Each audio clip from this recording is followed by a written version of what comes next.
will get sick in a lot of different ways. So we are very sure that this food does cause health problems. It causes weight gain and obesity, depression, anxiety, inflammation throughout the body, but especially in the bowels, Crohn's disease, ulcerative colitis, cardiovascular disease, strokes, heart attacks, metabolic disease like type 2 diabetes, and early death from all causes. So it's causing a lot of different health problems. How it does it, we can talk for several hours about the evidence that, so we've got that epidemiology data that shows the association, but we have laboratory evidence about how it does it. So if we look at say the inflammation, well, a lot of the food has, for example, emulsifiers or non-nutritive sweeteners, artificial sweeteners in it. Those are two of the most common additives. The additives aren't the main problem, but those are two of the most common. We know they change the friendly bacteria in the gut. They make the gut leak.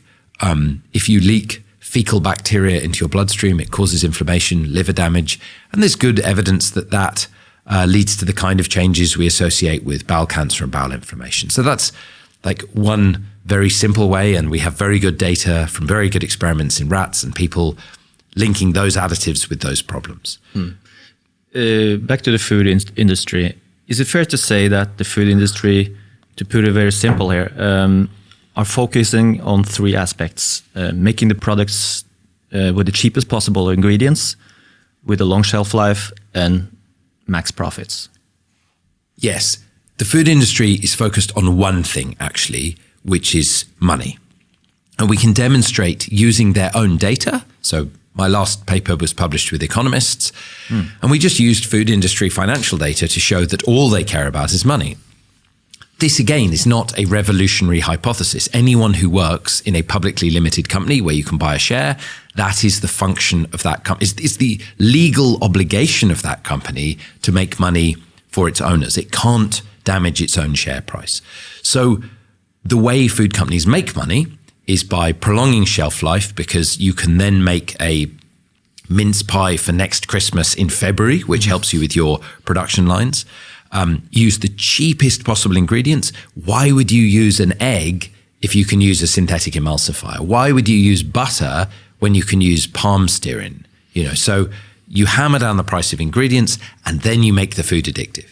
And you have to make every month, every quarter of every year, when you hand in your financial reports, you have to have sold more food than you did last quarter, because the companies are owned mainly by institutional investors, by hedge funds and by big investment funds.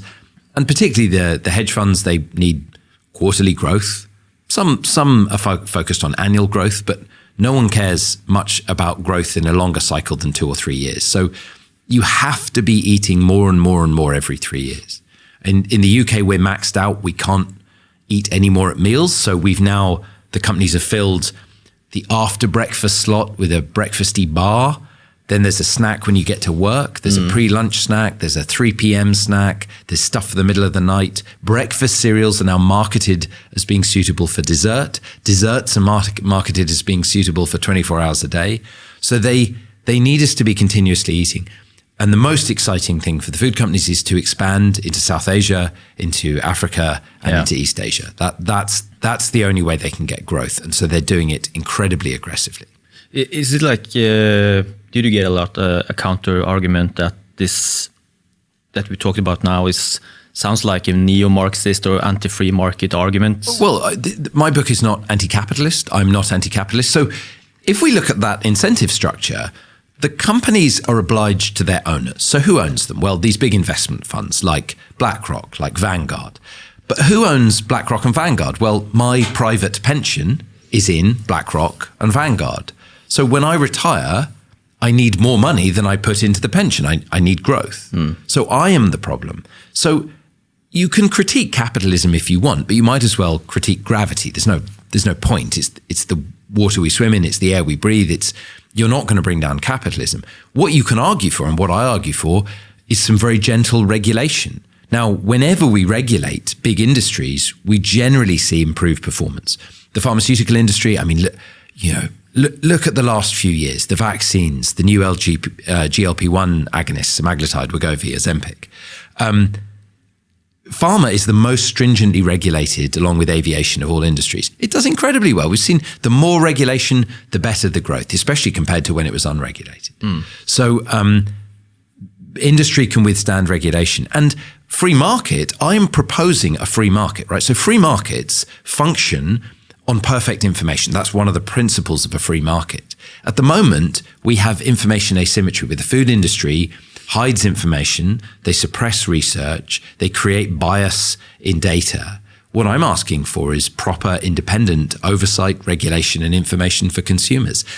Consumers can then boycott companies. Boycotts are principles of a free market. So I am a free marketeer. I want a diversity of interests. What we have at the moment is an oligopoly of a very small number of companies with enormous power, creating a very, very managed market of subsidies and regulations that suit them. So I am pro-capitalism. I'm pro-growth.